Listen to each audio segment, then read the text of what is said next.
Assalamualaikum warahmatullahi wabarakatuh, Sobat Gocin. Hari ini kita akan ngobrol dengan pasang muda-mudi, pasangan muda yang memiliki perjalanan hidup yang panjang dan keduanya berani memutuskan untuk hijrah. Dan suami juga punya tato, istri pun juga punya tato. Tapi yang paling penting adalah niat untuk hijrah dan menjalankan hijrah itu sampai kapanpun. Hijrah itu gak boleh berhenti ya, Jo ya. Iya. Ya, si Jojo dan Eva pasang suami istri. Assalamualaikum warahmatullahi wabarakatuh.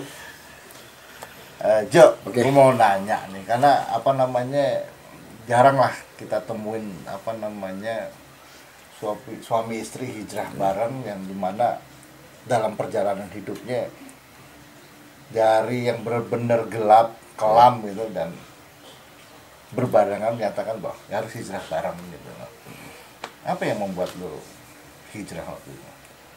Yang membuat hijrah sih lebih ke satu, bosen karena udah cukup maksiat, udah lama banget. Sejak kapan sih mulai itu? Itu udah mulai dari SMP mungkin. SMP.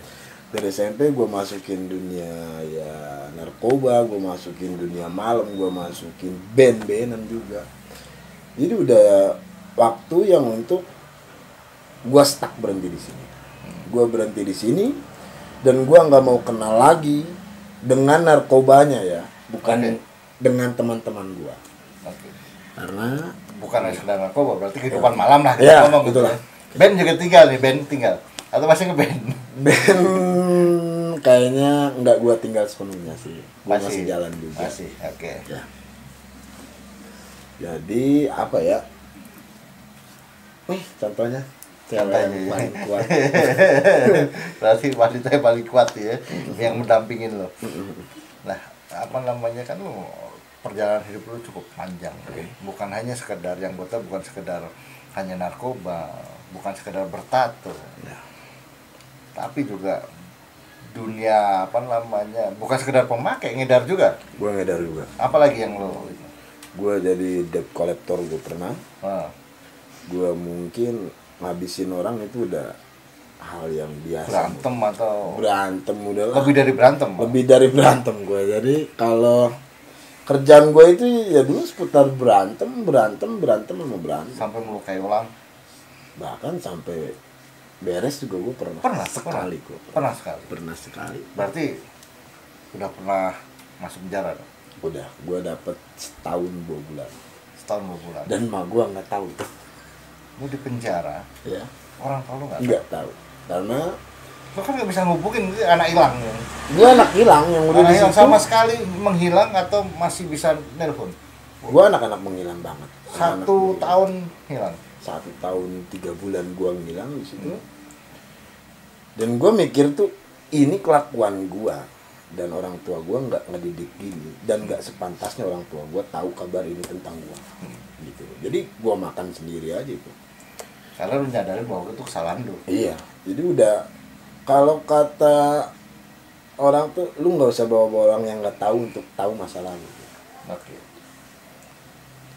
Berarti selama lu kehidupan malam kan udah semuanya lah gitu ya. Gue tanya sama Mbak Evan, kok mau Mbak sama orang beda? Gimana nih? Awal ketemu di mana? Ketemu di mana? Cipacu ya? Kita awal ketemu di acara band itu. Anak band juga Mbak Eva? Anak band juga.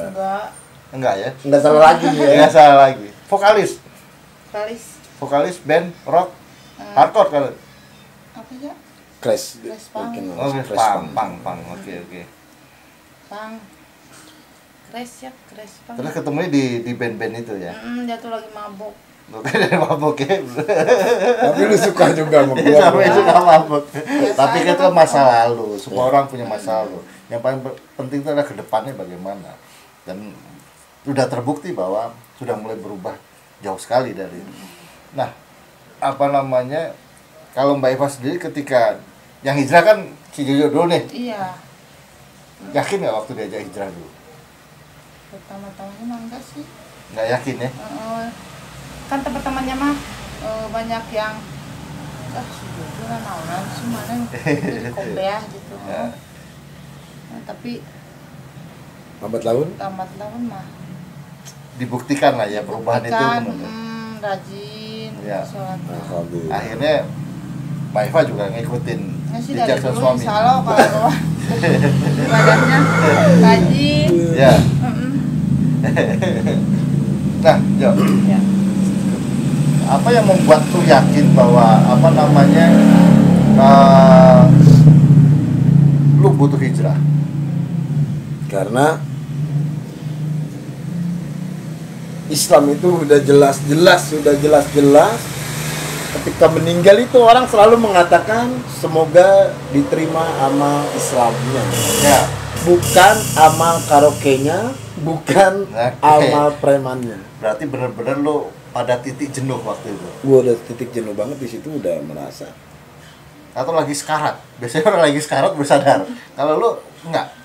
gua karena ada salah satu temen gua yang bilang itu begitu, lu jangan berhenti mabuk, mumpung gua lagi belajar ngaji, biar gua doain lu lancar sampai neraka.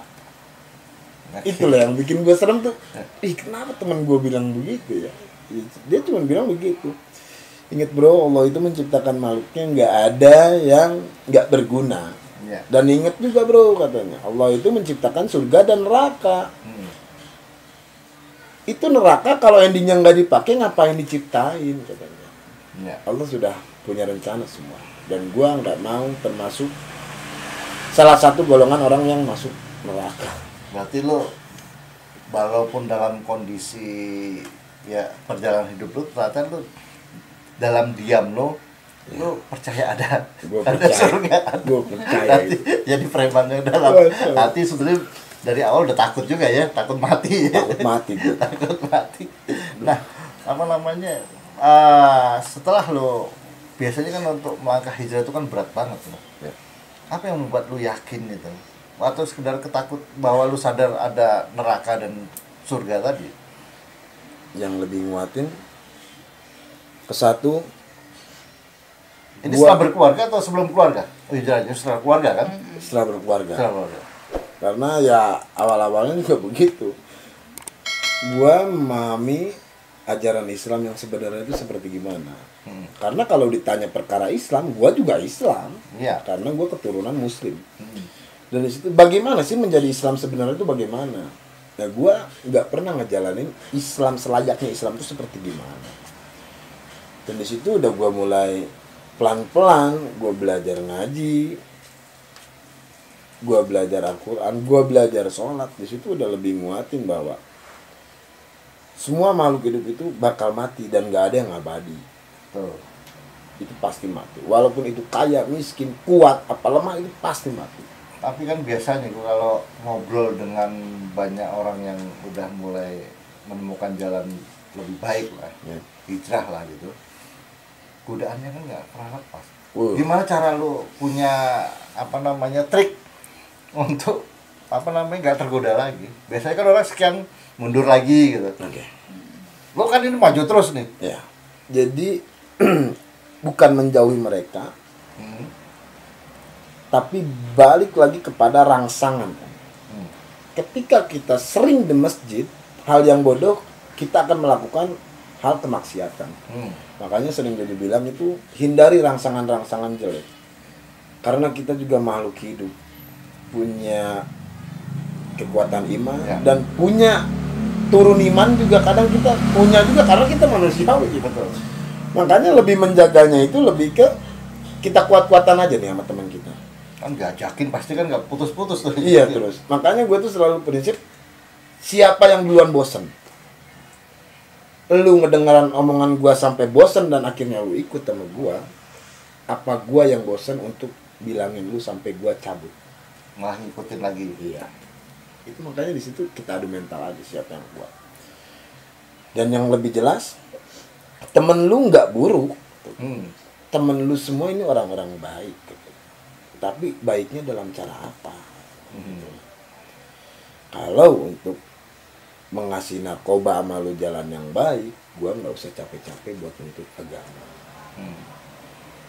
Dan di situ, wah Islam itu begini, Islam itu begini, Islam itu begini.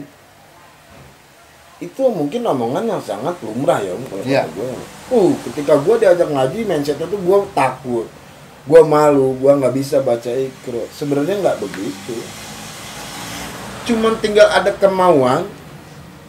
Mungkin guru ngaji juga tahu lah kapasitas kita gimana Iya. sih kan, nggak langsung ditodong dengan Al-Quran atau dengan kitab, nggak mungkin. Setidaknya meninggalkan dulu tongkrongan yang dulu. Meninggalkan aja itu bukan perkara mudah. Betul, itu yang gue bilang tadi. Itu. Lo dijemput, bicaranya tiap hari dijemput, Nah, ikut itu. itu kan. Dan lo untuk menolak itu kan butuh kekuatan. Lebih kuatnya lah, lebih. Gua nggak minum pun tetap bisa style dan keren kayak lu, bahkan lebih dari lu. Contoh apa? Kita kebut-kebutan di jalan, oke. Lu dalam keadaan mabuk, gua dalam keadaan normal. Siapa yang paling keren bawa motor?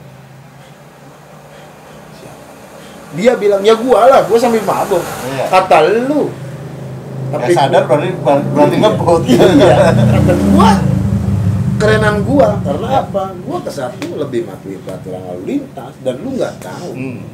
Berarti di situ udah kelihatan dong kerenan siapa, kerenan Ya. gua. Itulah yang lebih kuatnya. Dan mungkin ada pelajaran juga, Pak. Gak salah guru kali ya. Nggak salah guru juga itu. Gua jatuh sama gurunya Pak Ustadz Iwan itu, dan gue juga masuk majelis Thoriqul Iman Ya. yang benar-benar majelis itu orang-orang keren semua gitu. Karena untuk menarik orang dari sisi kiri untuk ke sisi kanan itu nggak mudah. Ya itu. Iya.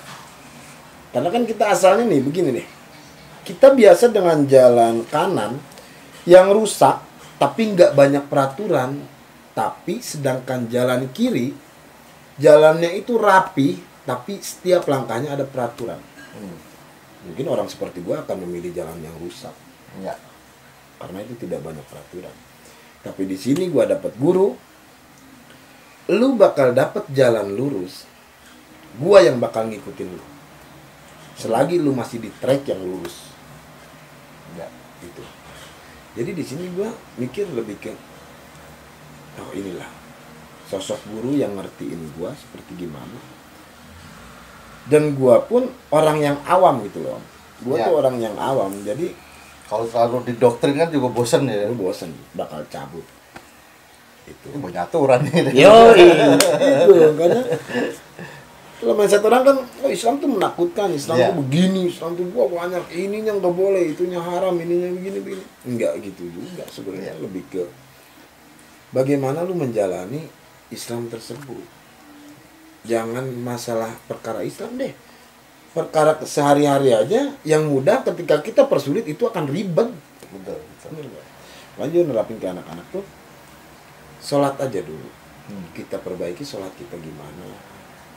Jangan dulu Iqra Al-Quran. Itu lambat laun tuh lu akan nuntut, diri lu tuh akan nuntut sendiri bahwa lu tuh harus belajar. Harus bisa. Karena mau dengan kemauan sendiri itu lebih lama dan lebih enak daripada mau dipaksa orang. Nah, yang menarik sebetulnya satu hal. Gimana cara lu ngajak bini lu mau? Wih, ini nih Mbak Bertu. Mungkin Gimana lu lebih meyakinkan? susah. Lebih susah meyakinkannya karena dari fase ini pun udah nggak satu frekuensi sama gue.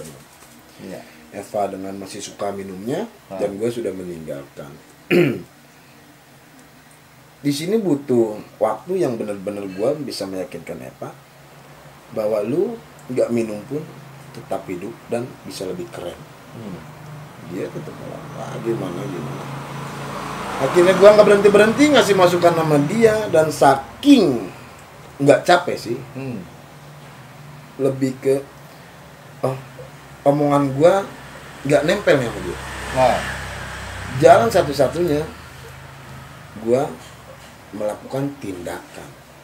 Tindakannya apa? Dengan mencontohkan dia ketika gua sholat aja. berarti paling penting adalah contoh. Contoh. Kalau orang kan mungkin, oh nggak menurut gua tinggal lo gitu. Ini enggak ya? Berarti hebat. Gua contohin karena masa sih setelah ngelihat gua sholat dia masih punya alasan Tetap gua nggak enggak. bisa sholatnya. Dia punya mata, ini cara sholat tuh seperti ini. Gua bukan guru dan gua orang yang baru menjalankan Islam sebenarnya seperti gimana. lu bisa tanya dan lu bisa ngaji. Ya gue nggak bisa ikronya. Awalnya juga kita kagak kenal. Iya. Ya, nah, gue agak-agak apa namanya salut sih sebenarnya. Biasanya kalau orang udah nggak cocok, biasanya udah memutuskan untuk. Nah, yang membuat Mbak Eva mau ngikutin itu, karena contoh-contoh tadi. Untuk berapa lama untuk bisa memutuskan ini deh, ini deh. Udah bener nih. Lama. 2 tahun ada. Ada 2 tahun. 2 tahun. Jadi dalam 2 tahun itu lo udah mulai lurus, masih begitu aja gitu. Gitu. Dan lu cuek aja gitu. Cuek aja. Tapi hebat lah udah. Akhirnya sekarang punya anak berapa? 2. Cara mendidik lo gimana sekarang? Cara mendidik gua tuh ke anak gua, walaupun bapak sama ibunya hancur, dan gua nggak mau anak gua itu hancur. Ya. Dan di sini satu motivasi besar ketika gue belajar hijrah, kebetulan kan anak gue tuh masih kecil ya, Om. Betul. Jadi gue anggap anak gue itu masih seperti tanah liat. Terserah gue dan Eva ngebentuknya mau jadi apa. Sebelum tanah liat ini keras, karena sudah keras akan susah untuk dibentuk lagi. Makanya gue habis-habisan. Lu harus ngaji, lu harus rajin sholat, karena gue yakin. Gue mau nunjukin ke orang-orang, ini loh anak gue. Nah, yang mau gue tanya gini, ini anak kecil lah ya, ngelihat orang tuanya tatoan, ya kan, serem lah gitu. Ada nggak pernah yang ganggu terus?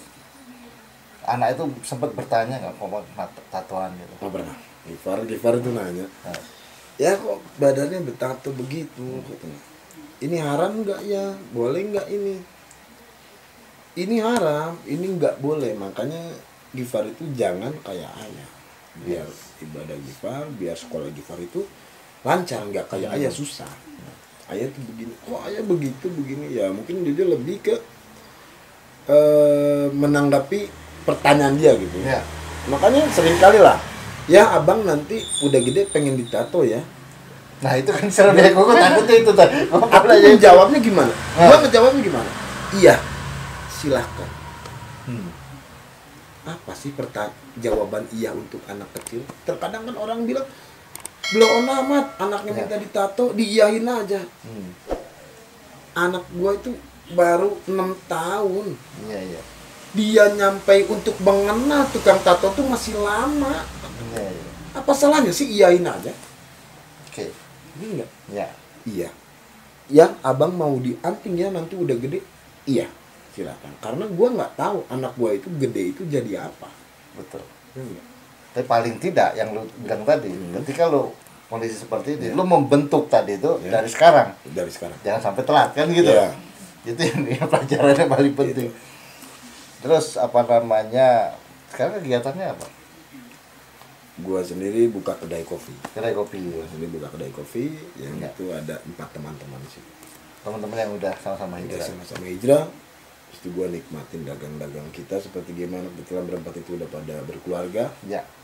dan gak ada sistem gaji di situ. Sistemnya apa ini yang menarik nih kayak apa obrolan di kedai kopi ini. Namanya apa kedai kopinya? Kedai kopi Dekil Baplang. Oke. Di situ nggak ada sistem gaji, nggak ada sistem apalah karena itu modal-modal kita bersama. Temen yang satu butuh uang silahkan pakai, karena lebih mengerjakan sesuatu apabila fokus dengan pekerjaan itu sendiri dan tidak ada urusan dari luar, itu akan tetap baik dan mungkin akan maksimal. Ya.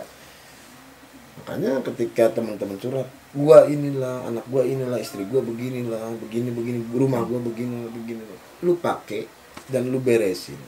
Karena gua mikir kita dagang lagi. Kalau nggak sistem gaji, berarti keuntungan dibagi rata. Bagi rata semua. Setiap hari. Setiap hari. Dipotong modal. Potong modal bagi rata. Setiap hari begitu. Bagi rata. Kita kebagian 20.000 sehari. Ya udah itu 20.000. Oke. Kita bagian gocap ya alhamdulillah. Gak mungkin lah kita sampai ngejual gelas buat ngasih makan anak istri kita, nggak mungkin. Iya. Itu jadi prinsip lah ya dagang. Dan semuanya mau begitu. Semuanya mau. Karena nggak ada yang orang miskin lewat sodako itu. Gua gara-gara gua ngebantu temen gue jadi miskin, nggak ada. Nggak ada. Gua belum Betul, betul. denger ya. Kalau belum denger. Banyak sedekah terus miskin itu nggak ada ya. Nggak ada. Nggak ada. Kecuali kalau yang ngejual rumahnya berharap untuk Berapa kembali. ya, itulah. bahaya itu, Itu bahaya itu. Sedekah gue semuanya gue sedekahin. Iya. Aduh. Biar balik 2 kali. Karena dia berharap 2 kali. Kata Amsyong. Bener. Tapi lo udah mulai juga berani khotbah lah ya. Berani sama lewat sharing teman-teman, karena di sini gue memiliki power yang sangat gede. Dengan ilmu gue yang sedikit, tapi gue memiliki power yang besar di sini, dan gue yakin karena teman-teman itu dan gue itu akan menjadi trigger atau barometer teman-teman. Ketika ada teman-teman yang tatonya masih dikit, gambar SpongeBob, udah nggak mau sholat. Tapi ketika ngelihat gue, ya gue berharap begitu sih ya. Melihat gue, orang banyak tatonya begitu aja masih mau sholat.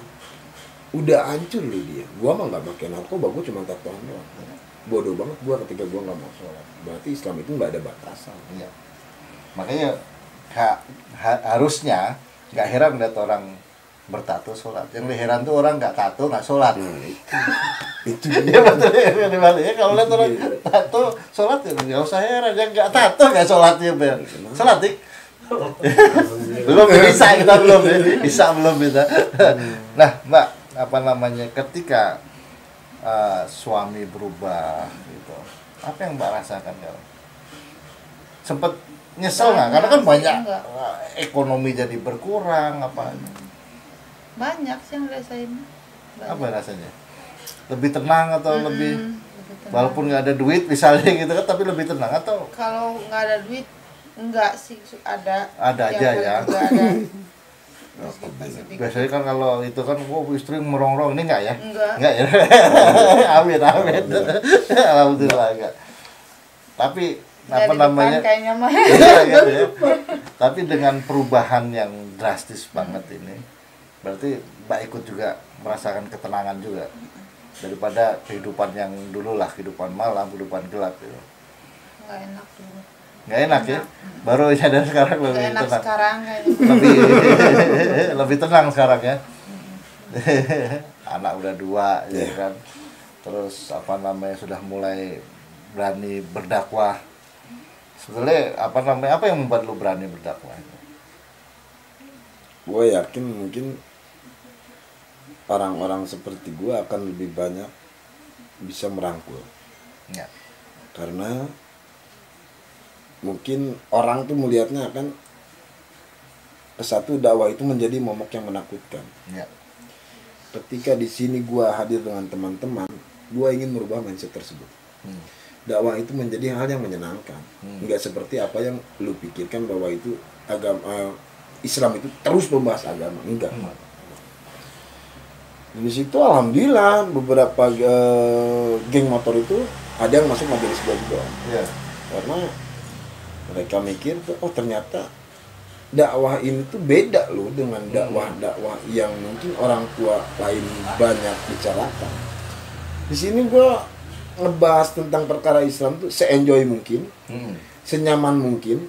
Ibaratkan tuh, gue akan menjadi ayam ketika gue di kandang ayam, agar gue tahu karakter ayam itu sebenarnya seperti gimana. Ketika gue masuk ke kandang macan, gue harus berusaha menjadi macan, agar gua tahu apa yang dirasakan oleh macan. Kalau jadi ayam diterkam kan? Iya. Gak mungkin dong. Iya. Sekarang gua ngedakwain teman-teman yang lagi minum, efeknya apa? Dia akan brutal sama gua. Iya. Dakwah nggak tahu tempat. Tapi ketika gua masuk ke teman-teman, berusaha gua masuk kepada koloni dia sudah nyaman sama gua berada di situ, gua mulai sedikit. Di balik lelucon mereka gua masukin sedikit. Gue masukin cet. Akhirnya kesini tongkrongan mereka akan kangen sendiri. Minggu kemarin mah Jojo lagi ngomongin ini, dia ngomongin Islam. Iya. Gue lagi ngebahas gitar begini gini. Dia ngebahasnya akidah. Dia ngebahasnya ini gini. Paling sering lah ngomongin begitu tuh. Coba hadisnya apa kan begitu. Coba apa hadisnya ini tuh. Makanya salah orang. Lu kalau nanyain hadis sama gue salah orang. karena gue orang yang masih belajar. Kita omongin flashback Ya. ke belakang seperti gimana, sampai titik sekarang gue begini tuh seperti gimana. Mungkin itu lah. Tantangan lu terberat apa selama ini? Dalam perjalanan hijrah ini? Ekonomi Ekonomi. itu udah real pasti. Jadi yang asalnya mungkin gue di jalur jalanan yang dapetin uang 500.000 atau 1 juta itu perkara mudah, dan sekarang gue udah tahu hukumnya seperti gimana. Ya. Gue lebih ngerem itu. Oke. Makanya ketika orang gue hijrah tapi gue banyak duit, bohong. Ya.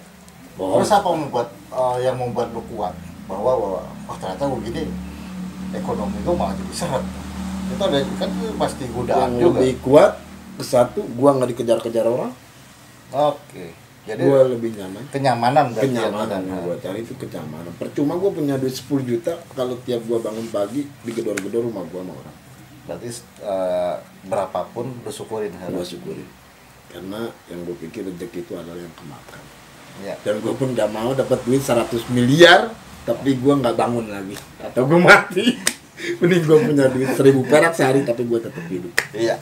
Oke, ini pertanyaan terakhir. Apa harapan lu ke depan? Dan apa rencana lu ke depan? Rencana Karena untuk hijrah ini kan nggak pakai Ya. berhenti kan, lu jalan Ya. terus. Pasti lu punya mimpi-mimpi lah.